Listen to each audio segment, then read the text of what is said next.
This episode is brought to you by our sponsor, the American Academy of Orthokeratology and Myopia Control, which is currently introducing its new base membership. What is base membership? Well, it's the AAOMC's new free introductory membership type, designed to help educate doctors on myopia control and orthokeratology. Whether you are brand new, an experienced fitter searching for pearls, or someone who's dabbled in the past and ready to step up their game, AAOMC base membership can help, and it's free. So what do you have to lose? Go to Ortho-k-academy.com, click on the practitioner button, and join us. Join the war against the myopia epidemic. All right, welcome to The Corrected View. This is a podcast about Ortho-k. It's a podcast about myopia control and the people devoted to its role in specialty care. And this is a show that's brought to you by the American Academy of Orthokeratology and Myopia Control. My name is Matthew Herzberg. I'm the host of this podcast and the executive director of the AAOMC. And my guest today is none other than Dr. Matthew Martin, who I have to admit, when I first thought about doing this podcast, Matt Martin was at the top of my list as far as having a co-host.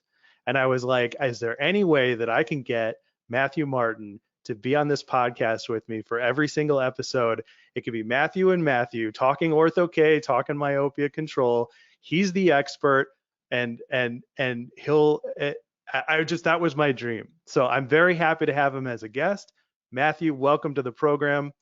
Welcome to the Corrected View podcast. I am honored and super excited to be here, and that is not out of the question, so we should talk about that as we go forward. I would love to do as many episodes with you as possible. And the reason why I have Matthew on with us is because Matthew is a fellow. He's had an Ortho-k practice for almost 20 years now. And speaking of fellows, he was one of our first generation of fellows back in the day where, my gosh, that test couldn't be any more difficult than it was at that point. He was part of the first generation. I think the testing was at my dad's house. And it was so intimidating and so scary. And I drove down to Chicago and stayed in a hotel by myself. And I was like, oh, I'm going to take this test. I was really quite new to the field. I'd done some work, but not anywhere near the breadth and depth of the people I was testing with, because they were, the gurus, the inventors of all this stuff. And the intimidation level was it was crazy. It was just out of sight. And your dad and some of the major players who were there were like, relax, you're going to be okay. Your mom was there at the house, and she was like, it's going to be okay. And I was like, I'm just a little nervous. It was spectacular. It was really great.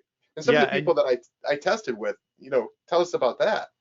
Yeah, I mean, you tested, I think, in the same group as like Raymond Brill and David Davidson. And I think Bruce Williams was in that initial group as well.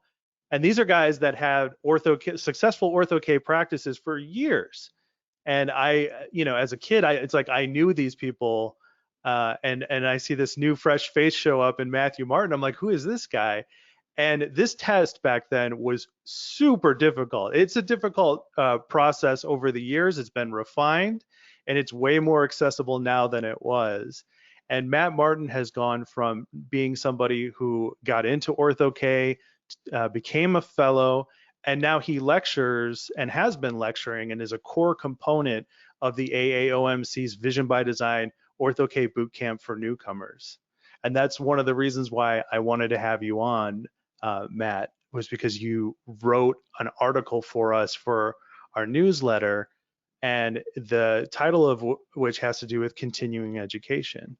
So before we get into the article, why don't you just give us a brief introduction about how you got interested in Ortho-k and myopia control?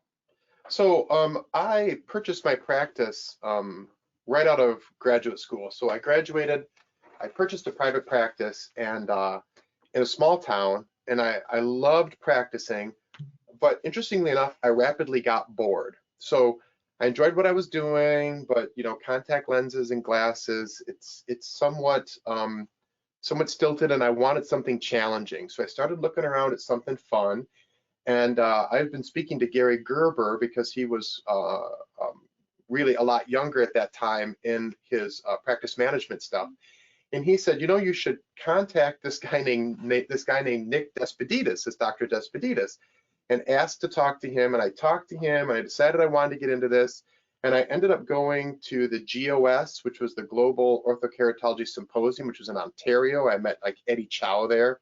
Mm-hmm. And I was doing some Ortho-k, and I met your dad. As a matter of fact, Carrie Herzberg, an amazing figurehead in Ortho-k, I had a conversation with him in an elevator that was seriously a life-changing conversation. I mean, in 15 floors, I went from someone who was dabbling and partially interested to someone who looked at Ortho-k, and we didn't really realize it was myopia control at that time, as almost a religion. Like it really, that elevator ride like changed everything for me.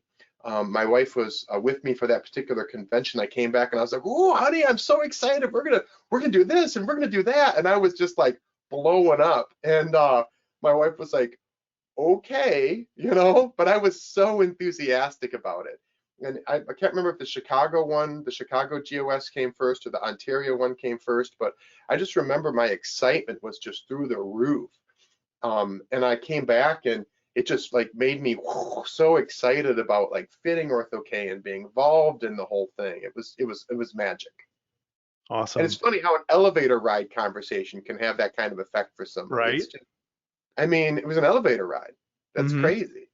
But when I walked out of that elevator, I was like, oh, so excited. I mean, we like paused up at the top floor and stood outside of the room and talked for a while. It was great. It was great. Mm-hmm. That's awesome. So that kind of is what lit my fire for the whole thing. Right on. You know? So tell us. Oh, go ahead. It's interesting how the Ortho-k community and the myopia control community, and very specifically Vision by Design and the AAOMC, it's amazing to me how you can go to Vision by Design or you can go to a conference on myopia control, specifically the Vision by Design one, and run into people who are so over the top excited about a specialty.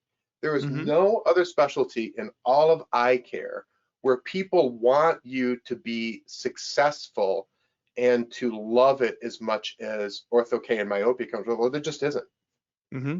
It's magic. Yeah, I agree. And your elevator experience, you know, it's experiences and moments like that was the inspiration for how we designed Vision by Design, because, you know, there's so many other meetings that I've been to, because I've been going to eye care meetings since I was like a snot-nosed kid, like following my parents around. And there's so many meetings where people are very inaccessible. They don't like to talk about their practice. They don't talk about, you know, what's happened in their practice and their experiences. And one of the things that we set out to change about our meeting was we wanted it to be a community, to be accessible, and to be a life-changing experience. So your experience and your participation has definitely made Vision by Design and boot camp, you know, part of that whole process. And I think it's interesting how that wanting to share attitude trickles down. So today I received a referral from a colleague of mine in a neighboring town. And keep in mind, the town I practice in is small. We have 2,000 people in my town. I have a very busy Ortho-k practice and myopia control. So I get referrals from other areas. We'll talk about demographic stuff later, but this doctor from another town referred a patient to my office today. And she'd seen one eye doctor in 2019, one in 2020, and then one in 2021. She'd gone from a 475 to a 750, okay? So she came into my office for consultation with her dad. We talked. I said, you know, we've got these options. We have mechanical options like peripheral defocus, and we have Ortho-k, and then we have pharmaceutical options. We have atropine. I talked to him about doing combination therapy for her, and what we're going to do. We're going to combine, in this particular case, peripheral defocus contact lenses and atropine. We're putting a program together for her, measured axial length, got all that stuff done today. But then I called the other doctor to say, hey, thank you for the referral. That was very kind. And I had a whole conversation via text with her about how she wants to get together with me and learn about myopia control and Ortho-k. And rather than look at it as competition, I'm excited. I'm like, hey, let's get together, bring your partner, we'll talk, we'll go over PowerPoints, we'll discuss it. because that's how it was taught to me by people Mm-hmm. like your father, by people like Tom Washevsky and Rob Garowitz and Eddie Chow, and these people who were so fired up about it. They want Paul Levine, they all Caroline Kauke, all these people want you to be as excited about it as they are. And Mm-hmm. sharing that magic just totally got me excited. I came home for lunch today and I was like, woo! I was talking to my wife. Apparently, I talked to my wife a lot about these things, but I Mm-hmm. came home and I was like, this doctor referred to me and I'm excited and we're going to talk and we're going to learn. And I think that continues to carry down, you know, from Mm-hmm. people who do this specialty to other people. And so I think you're just 100% right. Right on, for sure. And you're mentioning like Tom Washevsky and Rob Garowitz and Eddie Chow, and like as I've been in this community for so long, like these guys are like my heroes, in addition to my father and Caroline Kauke for sure, without saying. So like, these people are big names to me and have huge influence over my life and definitely the people that have come into the academy, have come to Vision by Design, and that's what I love is our community and the people in it. So you mentioned your patient base, and you do a lot of Ortho-k, and I just really quickly want to cover like what is your patient base like? Do you have a Yeah. lot of Asian and Indian patients? Because a lot of So, pushback that I get from people is like, I don't do Ortho-k because I'm not in a big city or a town, and it's like, well, you're in a small town, and they're like, well, I don't have any Asian or Indian patients, and so I'm curious. So what is your patient base like? so I have a multicultural practice, but it's multicultural um, from the perspective is it's the best multicultural I can get. Okay. Hmm. So I'm in a small rural town. So I don't have a large Asian population. I don't have a large Indian population. So when we started, I didn't see my first Asian patient for probably 5 years. Mm, I fit athletes, I fit swimmers, I fit people who wanted to play baseball. I fit a lot of kids who wanted to do sports because that was what we had. That's right. what people were excited about. So now we're getting a lot more Asian patients on referral. We're getting a lot more Indian patients on referral, but we had to really reach out. We had to look 2 or 3 towns over. And when you're based in a small town, it sometimes can be difficult to get doctors to make referrals. So what I did was I looked outside of my area and said, what about this doctor an hour away? Would they be approachable? Would they be interested in sending me people? Would they want to be knowledgeable on the subject? And Hmm. sharing Ortho-k and Myopia Control helped me to do that. I have patients that drive 2 hours. We live in the middle of Michigan. I have patients that drive 4 and 5 and 6 hours to come see us because they wanted what we had to offer. So when someone tells me that they're struggling with finding patients, I think a lot of that is self-defeating. I think they need to Hmm. stop and go, who can I fit? Who's Right. excited about this? In our office, like I said, it was baseball players, swimmers. It was people who just want, and then once those people get involved, then you can start attracting a different segment or different population. So another thing that really helped us was Rob Garowitz had said, approach the closest Chinese school. Hmm. And so we approached the Chinese school in our area and said, hey, we're doing this. Could we come and talk to you at no charge? And that's how we started getting our first patients in that direction. Um, so I think it can be done, but I think you have to put in a little more hustle or a little more effort to find them. But it's a self-fulfilling thing. Once you get those first couple ones under your belt, they talk to people, you start getting testimonials online, and then boom, it's off to the races.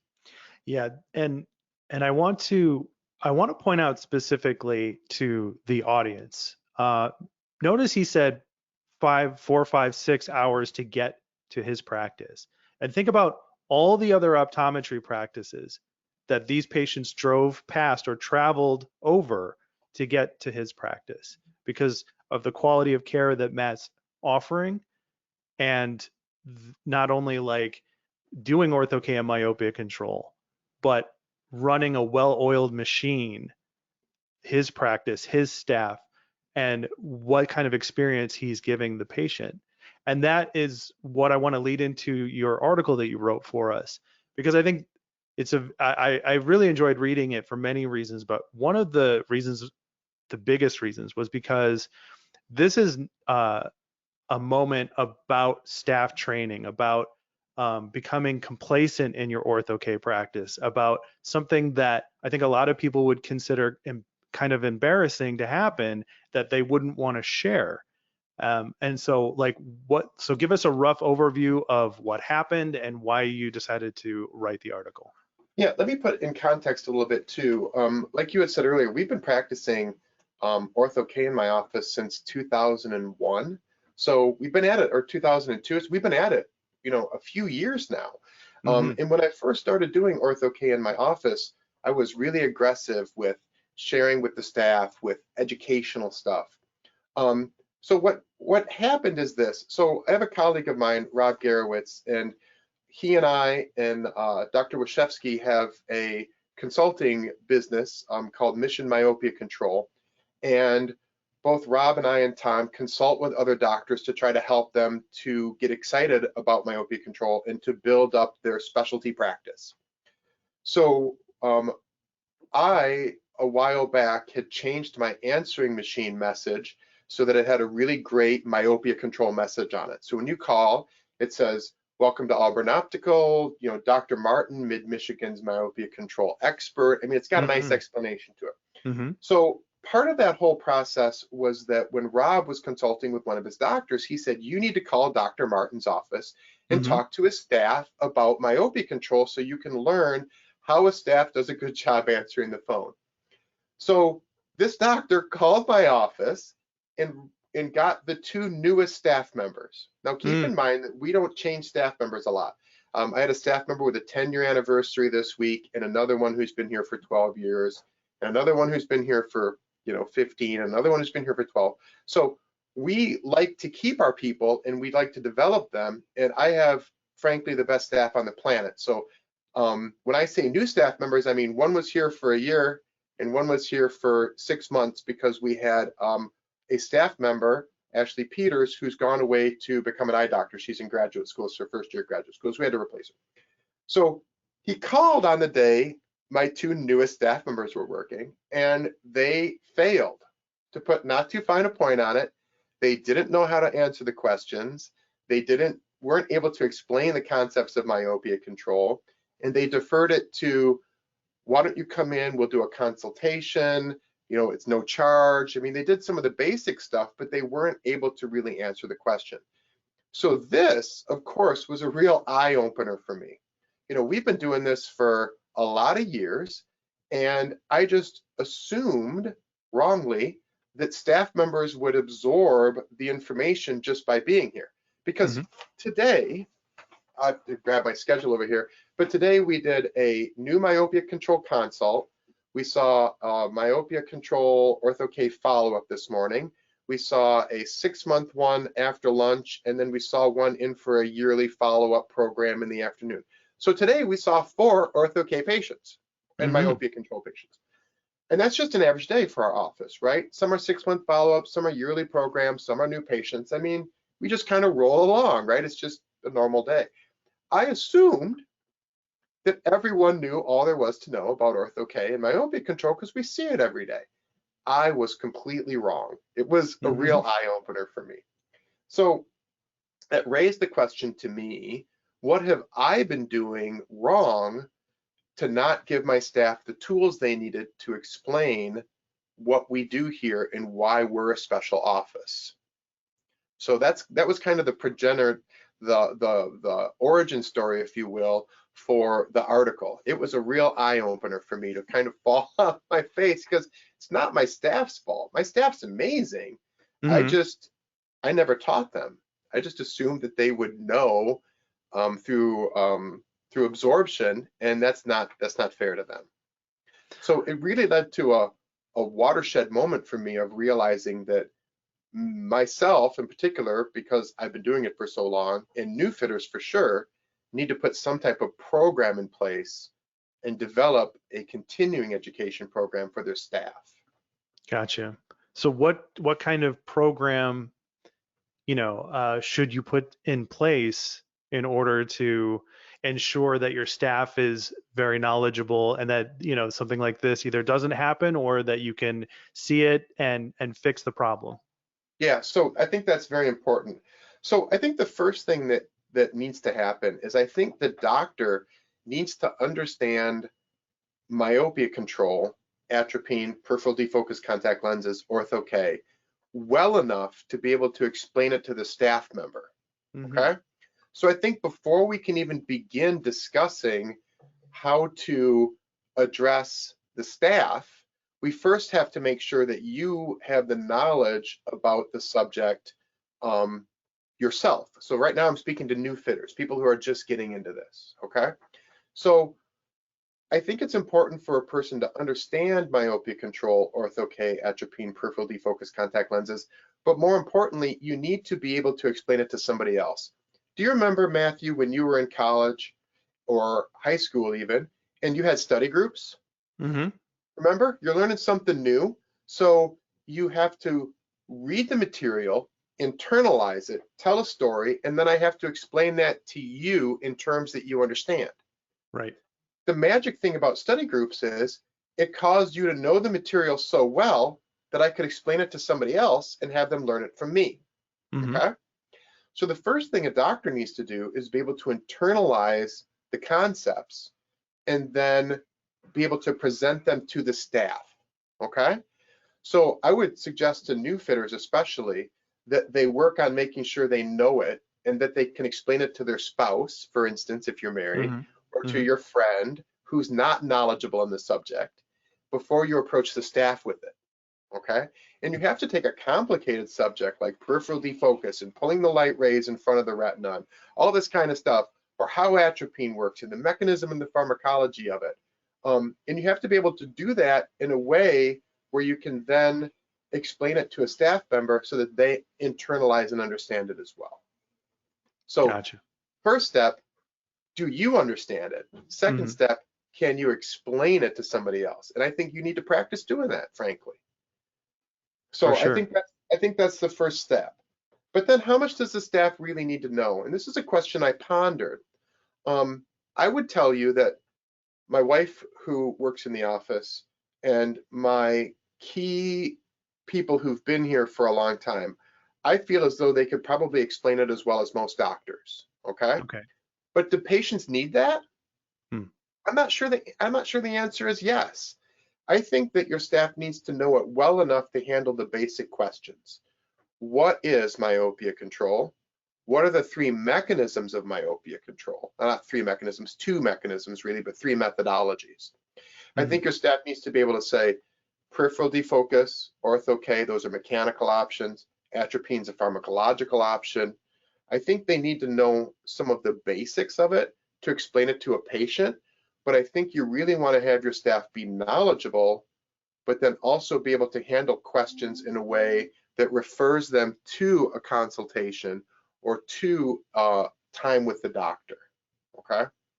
So I think part of that question is there needs to be some basic knowledge, but they don't need to be PhD level on this stuff. They just need to be able to grasp it, explain it in simple terms, and then say, while I have you on the phone, let's set you up with a free myopia control consultation, and Dr. Martin can fill in the blanks.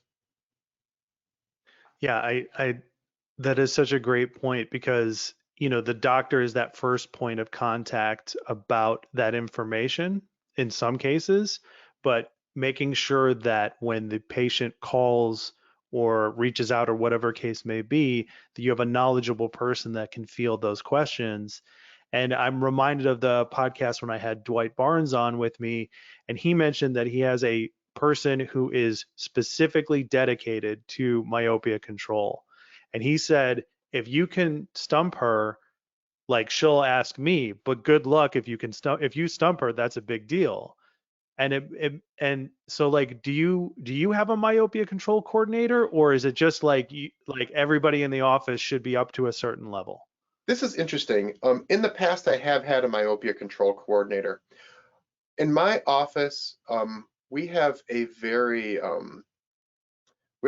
diffuse management system. So my office is kind of an exception compared to most offices. So in a lot of major offices, you'll have an office manager, and then you have really everyone coming down from that.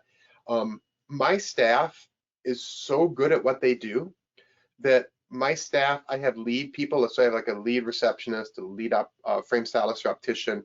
My technicians most of the time act as my myopia control people, but I change my technicians every year, which is a whole discussion unto itself. At some point, we should do a podcast about my co-op technician program, because if you're not familiar with my co-op technician program, you are missing out. Every year, I get 2 fresh co-ops, and they are amazing. I make them do like presentations online. I make them do educational stuff. I make them do YouTube videos. My program is epic. So we should talk about that at some point. But anyways, For sure. moving past that. I think in my office, because we have such a different system in our office, that really I expect everyone to be reasonably knowledgeable on the subject. We don't have an office that's set up in such a way where I can always refer them to the same people. All right. So with everything that you've just said, what's the plan then? All right. So this brings up kind of a couple of topics. First of all, at the end of last year, despite COVID, despite all the difficulties, we had a very good year. As a matter of fact, it was an exceptional year, and we performed better than the year before, even being closed close to 2 months, which I thought was pretty great. Part of the end of the year for us, though, every year is we take a look at all the metrics in our office, and we have a discussion about what things we need to improve from last year to this year. So that's about an hour-and-a-half long meeting, and I have that planned for Monday, where we're going to be celebrating the 10-year anniversary of 2 of my staff members. At that meeting, I'm going to roll out a plan for myopia control education for the staff for the next year. Okay, so what I'm planning to put in place is a system where we're going to have a quarterly myopia control educational meeting, where I ask a simple quiz. Here's a quiz. It'll have like 4 questions on it. And there'll be simple questions. What is myopia control? What are the methods of it? You know, how does atropine work? How does Ortho-k work? How does peripheral defocused contact lenses work? That is going to help me to find where the knowledge is missing. And I'll probably tie those into normal meetings. And then that will show me who is knowledgeable and who isn't, so I can come in and help them with what they need to know. Okay, so my plan is to roll out the discussion on our what we did wrong last year, what we need to do better next year meeting. And part of that will be, hey, we also fell flat on our face when we were asked this question, what can we do to make sure that doesn't happen again? So I think you need to have a quarterly assessment, if you will, of what people know and what people don't know. And then you need to use that to go forward and to try to help them to be more proficient in Ortho-k, atropine, and peripheral defocused contact lenses. So I'm going to be viewing this as a quarterly thing where we talk about what we can do better with regards to this, and we can make sure we shore up the knowledge for our staff. Now, I haven't figured out if I'm going to tie that in with bonuses, or if it'll be like, do good on the quiz, get a $25 gift card. I'm a big reward person. So Okay. I try to reward my staff as often as I can. That's a practice management thing, but I'm a big cheerleader for my staff. You know, you did a really great job on this. This we didn't do so well on. Let's do better next time. So I haven't worked out kind of like the reward system for that, but I think we definitely need to look at quarterly assessments of their knowledge. Yeah, that's a great point. Like staff is such an essential component to a successful Ortho-k practice. And so I love everything that you said. And it just goes to show you like how different, you know, each, you know, Ortho-k or myopia control specialist practice can be, because, you know, and going back to something that you had said earlier, like you had said that your Ortho-k consultation is free, and there's different doctors who charge for that consultation. There's doctors that don't. There's doctors that incentivize staff. There's doctors that don't. There's doctors that use certain products and certain lenses, and doctors that don't. And that's one of the things I love about the men and women in this community who do Ortho-k and myopia control. And that's one of the great things you get at like Vision by Design, And when you sit down and have those kind of conversations, is you can learn so much about like what other people are doing. And it just really sucks that we can't have in-person meetings right now. But what we, one of the things that we can do, and Matt is going to be a huge part of this, is that we're, building up our virtual Ortho-k bootcamp program. So we're going to take our in-person bootcamp and we're going to do a virtual version of it. And we're planning a social component where attendees will have a private community, because we've noticed that a lot of doctors are squeamish about asking questions, or they don't want to look like they don't know what they're talking about, or whatever the case may be. So we're going to introduce this social component into that virtual Ortho-k program, bootcamp program. And Matt, I would love for you to participate that. You're lecturing in the virtual bootcamp. I would love for you to be in that social community so that if people have questions, they can reach out. So is there any other components or parts of your program that you wanted to like wrap this up with? Yeah, I really want to just bring home the fact that complacency is where the problem lies. Okay. Okay. I want to just take a moment and I want to speak to the people who've been fitting for 5 years or 10 years. And I want to remind them that staff buy-in or happy staff is partly due to how you treat them. It's partly like, hey, man, you did a good job today. Nice work. I love what you're doing. But it's also having faith in them that you can give them knowledge and have them internalize it. So the more you educate your staff and the more you say, I value you enough for you to need this knowledge, the more staff's going to want to stay in your office, the more staff's going to want to buy in to myopia control or buy into Ortho-k, because buy-in is a big problem for doctors. I spoke to a doctor not that terribly long ago, and he was telling me that his staff they're not interested. They're just not motivated. And, some of it is knowledge. Some of it is explaining to the staff member, this is what we're doing. And, we want this child to be a -3, not a -10. And here's why we're doing it. And here's the diseases that it can cause when they're highly myopic. And here's how inconvenient it is to be a -12 and jump out of a boat and swim 50 yards away and not be able to find the boat.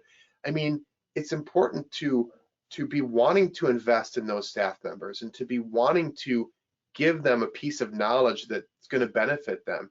And I think the more that you do that, the more buy-in you'll have. And I think it's easy as an established fitter to forget to do that. Yeah, for sure. That's great. So, okay.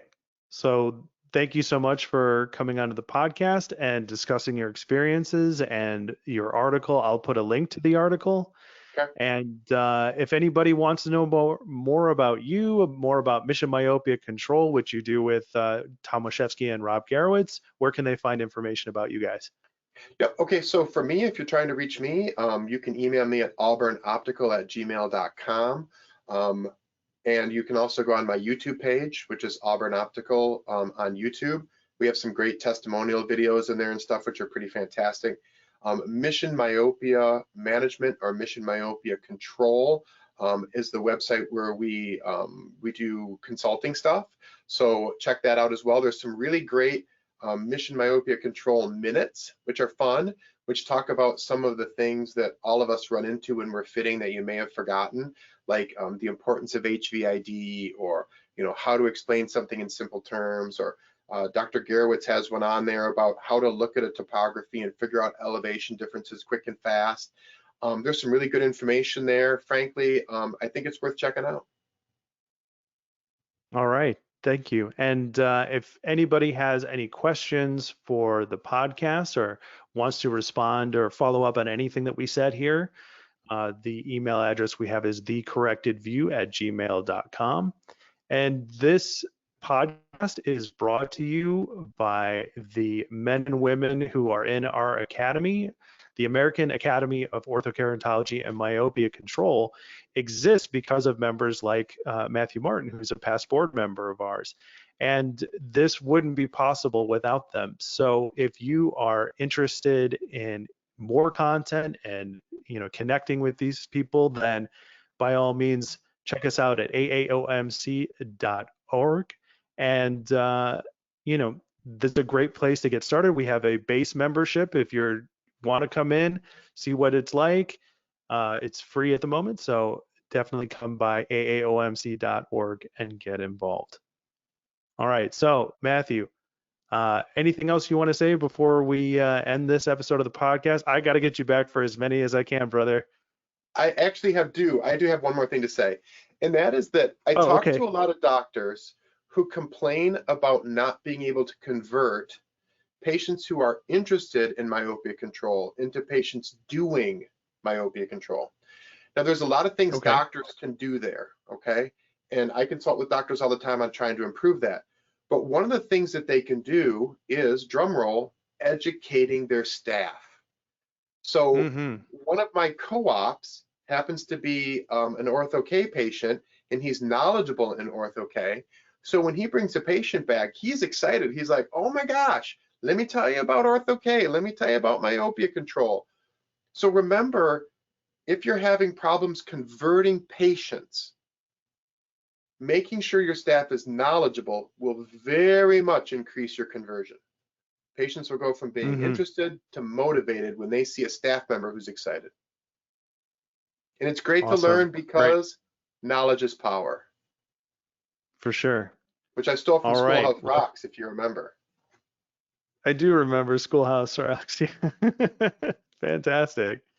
All right, man. Well, that's going to be it for this episode. And I'm going to definitely try to get Matt Martin back as often as I can. And there's so many different things that we can talk about. So, Matt, thank you so much. And for everybody else, we'll see you at the next one.